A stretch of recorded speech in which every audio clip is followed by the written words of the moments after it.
嗨，問你個問題，你哋覺得人係善啦定係惡？相信大家都有唔同嘅答案。今集我哋會用到心理實驗同埋過往嘅事件去睇返成個人類發展路程，去探討人到底係善定係惡。事不宜遲，即將開始。首先，我俾張相你哋睇下，張相上邊有兩個人，唔知點解一睇落去第一下反應會覺得左手邊嗰個係惡嘅，右手邊嗰個係比較善良嘅。又例如換成呢一張相，今次係咪又會第一下覺得右手邊嘅係惡，左手邊嘅係比較善良嗰一個？唔知點解人嘅直覺係會第一下覺得嗰個就係善，嗰個係惡。呢啲可能係人嘅本能意識嚟啩，我唔知啦。凡事去睇一件事物，你第一下用眼去睇，你覺得嗰樣嘢係會有樣睇咯。但係事實上嗰樣嘢係惡定係善良，你係唔知嘅咯，係個未知數嚟。明明係同一樣嘢，人係人，狗係狗，我嘅意思係同一個本質，但係人其實會往往第一下覺得憑直覺去判斷咯。就好似今集嘅主題咁，講人性。人性呢樣嘢有好多可變因素同埋未知數喺度。又例如一個人好嘅話可以好到不得了，墮落嘅話可以墮落到好邪惡都得。我諗而家你哋嘅心中一定浮現出唔同嘅答案喺度。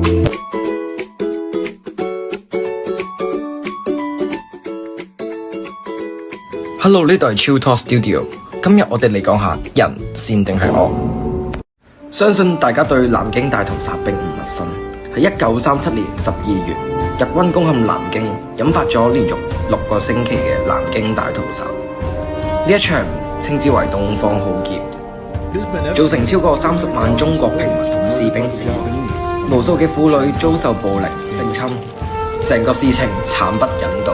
施展暴力嗰一方嘅日本士兵，大部分都係嚟自於普通嘅農民同埋上班族，即係一個普通嘅日本人。但係佢哋都參加咗系統性嘅屠殺、強暴同埋焚燒。呢場唔單止係戰爭嘅暴行，更加係人性喺權力同埋群眾壓力下崩潰嘅證據，凸顯咗一個平凡人點樣變成一個猛獸同埋個加害者。聽當時啲人講返，嗰陣時啲士兵參加啲殺人競賽，活埋受害者同埋集體強暴嘅場面，聽落去都毛骨悚然。例如一位作家張純如嗰本書《南京大屠殺》入邊寫到，描述咗嗰時文化同埋軍事環境下如何放大內在嘅黑暗，讓人成為怪物呢？即使係今日，大屠殺仍然被視為人性邪惡嘅象徵。喺心理學嘅討論入邊，強調咗群體思維如何壓抑同理心，導致咗集體殘酷，提醒咗我哋惡往往喺戰爭同埋分化入邊不斷放大。呢啲新聞並唔係巧合，心理學家話俾我哋知，惡嘅根源係處於人性嘅深處入邊。從路西法效應入邊可以睇得出，一啲系統性嘅情景可以將人變成惡魔。就好似係惡魔喺鏡入邊爬出嚟咁。試諗一下，南京大屠殺入邊，普通士兵點樣變成一個屠夫呢？同埋點解我用呢個概念嚟講解南京大屠殺？係因為聖經入邊路西法本身係個天使嚟嘅，佢原本係上帝最光輝嘅天使，佢因為驕傲而墮落，成為咗魔鬼撒旦。呢個比喻就係講從一個善良嘅普通人喺某特定嘅情景之下，會墮落，進行施暴，變成一個惡魔。為咗解釋呢個理論，我哋可以從心理學實驗入邊去解說。就例如話，史丹福監獄實驗，實驗者分為兩組，一組係守衛，一組係囚犯。當時嘅囚犯會剝奪咗性命，以編號去取代，同埋穿上咗囚犯嘅制服，而獄警就被賦予咗權力喺度，可以制定規矩，但禁止使用身體暴力。但係個結果係非常之驚人。但去到第6日就終止咗實驗。點解實驗又會被終止呢？咁我哋就由第1日講起。嗰9名囚犯，佢嗰日就會被警察去逮捕啦，係真嘅警察去逮捕啊！佢哋會戴上手銬啦、手薪啦，並喺鄰居面前壓上警車，模擬一個真實感嘅存在。之後佢哋會送到去警署，並進行咗採集佢哋嘅指紋啦、影啲大頭相啦，同埋剝衫搜身啦，同埋蒙蔽雙眼送到去一個模擬監獄入邊。當佢哋去到監獄嘅時候，佢哋會着上咗啲囚服啦，同埋腳咧有鎖鏈去鎖住佢哋咁樣行路，睇落去都真係好似入獄咁樣。根據研究顯示，當日嘅囚犯佢會感受到困惑同埋恐懼，但係相對嚟講都係比較平靜嘅。去到第二日，獄卒咧就會吹哨子，同埋用啲鐵棍去敲打啲聲音，試圖去喚醒啲囚犯。點名嘅時候就會強迫囚犯大聲嗌自己嘅 number， 作為控制手段。但係同時間囚犯亦有反抗嘅，例如咧拒絕喺監獄入邊食飯啦，撕爛自己嗰啲標籤 number， 同埋去鬧翻嗰啲獄警轉頭啦，用埋嗰啲床鋪啊去塞住嗰個牢門。當時扮演獄卒嘅人都感到非常之意外，就要求接集收咗工嗰啲獄卒翻嚟鎮壓。鎮壓行動就咁開始咗，啲獄卒就會用烈火筒去噴啲囚犯，同埋強迫佢哋除晒啲衫啊，沒收佢哋床墊，同埋佢哋並鼓勵嗰啲冇參與到暴動嗰啲囚犯有更好嘅待遇，例如有更好嘅衫啦、更好嘅食物俾佢哋咁，目的就係分化佢哋團結。去到第三日都係咁樣，啲獄卒就逼啲囚犯做掌上壓啊，同埋逼佢哋徒手洗廁所啊、集體訓話，同埋取消佢哋去廁所嘅權利，強迫佢哋喺牢房嘅廁所入邊大小二便，製造啲惡臭出嚟。諗起都核突。就係因為咁樣，獄犯啲心理防線好似崩潰，佢哋只可以做嘅就係服從同埋互相監視對方，但係同時間獄警就會享受濫用權力同埋享受控制欲。個事情就係咁不斷咁樣惡化落去，就係咁樣去到第6日被迫終止實驗。透過呢次實驗總結咗幾個令人墮落嘅心理步驟。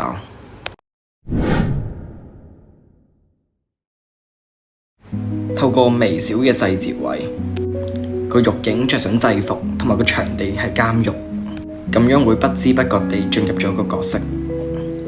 第2步，去個人化，對施加者着上制服，戴上面具，用代號取代，等施暴者隱藏個人身份，減少罪惡同埋個人責任感。施暴者會將受害者視為數字代號，從而削弱咗對痛苦嘅共情。第3個 step， 權威。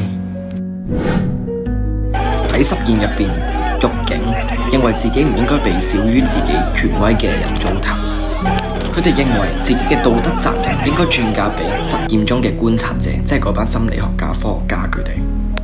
第4，對群體的盲目服從。喺群體入邊，人會好驚俾人排擠，於是佢哋就會送循裙帶，即使意味住做壞事，見到一班人去做，佢哋亦都會跟住去做。第5步，被動地容忍邪惡，即係喺成個系統實驗嘅科學家、心理學家入邊，佢哋淨係觀察實驗同埋搜集數據，同時間囚犯被獄警陷害體罰嘅時候，佢哋仍然會選擇沉默，並未去制止事情嘅發生，等同於默許地咁等個罪行發生。就以上嘅結論，反映咗當時二戰嘅日軍點解會做得出驚天動地違反人類道德嘅戰爭罪行。以上嗰啲係我自己分析出嚟嘅觀點，當然啦，你哋一定有唔同嘅觀點，咁樣先至係正常。咁我又舉多個例子，喺2次世界大戰入邊，納粹對猶太嘅大屠殺，相信大家都聽過，並唔陌生，喺人類歷史上最黑暗嘅篇章之一。嗰陣時嘅大屠殺導致咗超過600萬名猶太人同埋其他嘅群體被迫殺害。點解嗰陣時嘅納粹會殺害咁多猶太人呢？佢哋又係咪真係咁憎啲猶太人呢？咁就要講翻嗰陣時德國打輸咗第1次世界大戰。當時德國打輸咗一戰，已經窮到褲穿窿，通貨膨脹得好犀利，物價高企，德國人生活喺水深火熱之中。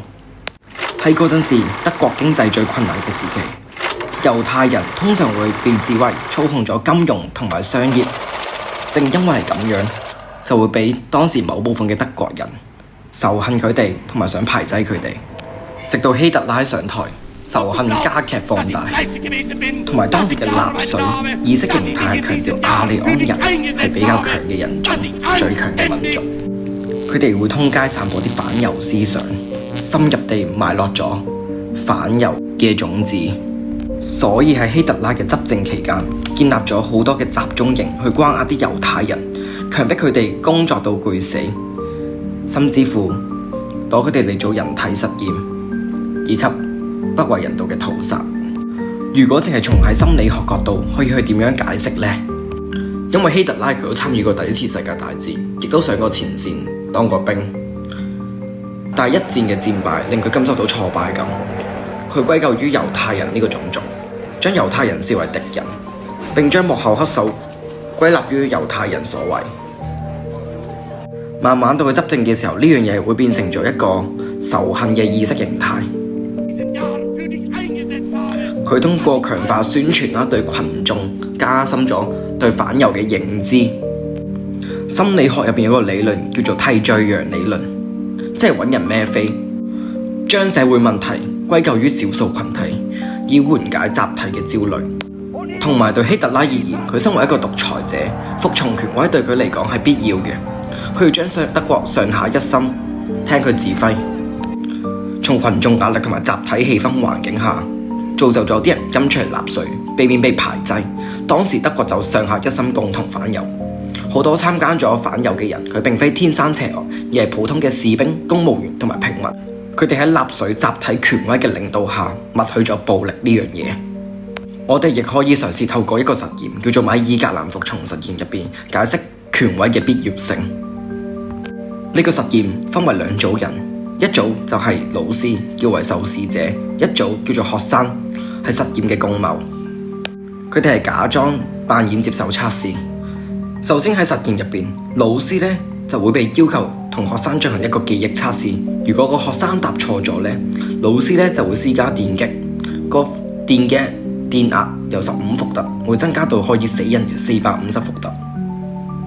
當然，實驗亦都有個權威者，即係穿着白袍嘅科學家去觀察實驗。當個學生答錯問題嘅時候，個老師就會繼續電擊個學生啦。然之後個權威者就會要求個老師請繼續實驗，請繼續實驗，去進行實驗。呢啲咁嘅指令會催促老師繼續執行電擊任務，即使學生表現出好痛苦，實際上係扮出嚟。實際上，當老師按電擊嗰一下，其實係冇電發出嚟，佢哋只不過係扮演嘅，目的就係測試老師嘅服從性。據個研究結果顯示，有65% 嘅受訪者最終係施加咗可以導致死人嘅450伏特嘅電力。即使好多人表現出道德掙扎嘅不適喺度，但係佢哋最終仍然係服從實驗。呢個實驗帶出咗一個目的：當人喺權威壓力下會傾向於服從，即使意味住傷害他人都好，佢都會照樣執行。服從行為會受到情景因素影響，例如權威者嘅存在，而非個人性格問題。參與者亦都會將責任轉嫁於權威者，減少自身嘅內耗同埋內疚感。佢哋通常只會覺得，我只不過係聽命令做嘢啫嘛。但係冇權威嘅情況下，給予充裕嘅自由，人係咪唔會去傷害人呢？講到呢度，唔知大家有冇聽過節奏鈴呢個實驗呢？佢係由行為藝術家 Marina 喺1974年做咗一個長達6粒鐘嘅表演實驗。嗰時佢喺台上面放咗72個物件喺度，例如有唇膏、香水、斧頭、手槍、刀等等嘅嘢喺度。佢喺呢6個鐘入邊，佢係唔可以講嘢同埋唔可以喐。佢亦做出咗一個聲明，可以使用台面上任何一樣物品對佢進行任何行為，並冇後果。觀眾起初行為比較溫和，例如有人會遞支玫瑰俾佢啦，用羽毛去整佢啦，或者噴佢香水，又餵佢食提子。觀眾行為上帶出好奇同埋試探性喺度。到咗實驗嘅中期，行為開始升級，部分觀眾使用咗更加危險攻擊性嘅物品，有人用鉸剪剪開佢件衫，或者用針去拮佢皮膚，又或者用刀喺佢身上架啲傷口。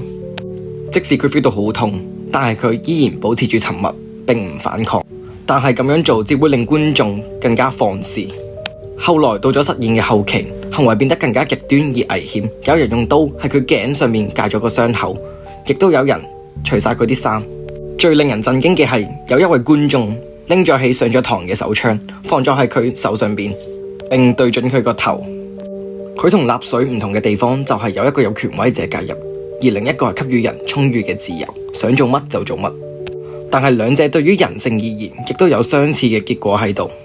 喺節奏靈入邊，原本觀眾都係普通人，喺 Marina 作出咗個聲明之下，同埋喺成個環境入邊，觀眾覺得 Marina 係個道具呢個情況下，觀眾都一步步地參與咗虐待呢個行為，就好似大屠殺入邊好多納粹軍官同士兵一樣，淨係執行職責，而不知不覺地成為暴行嘅一部分。同埋喺節奏靈入邊，觀眾行為受到群體動態嘅影響。當一個人採取行動嘅時候，例如有人用針去拮阿 Marina 嘅皮膚，其他人亦都會好容易去跟隨佢做，甚至做得出更加危險嘅行為，形成咗一個集體性嘅認可暴力嘅氣氛。同樣地，納粹大屠殺入邊，群眾從心理集體狂熱，例如納粹嘅集會同埋反猶嘅宣傳下，讓個人卸下咗道德包袱，默許咗暴力呢個行為發生。呢啲叫做群體去抑制現象。佢哋兩者中間都削弱咗對個人道德嘅堅持。由此可見，喺節奏靈作為微觀實驗，影射出作為冇權威枷鎖下，亦都可以發生悲劇。兩者共同揭曉咗人性喺特定嘅情況下浮現出萬惡嘅潛能。我哋要警惕權力同埋群眾心理下，會好容易同道德脫鈎。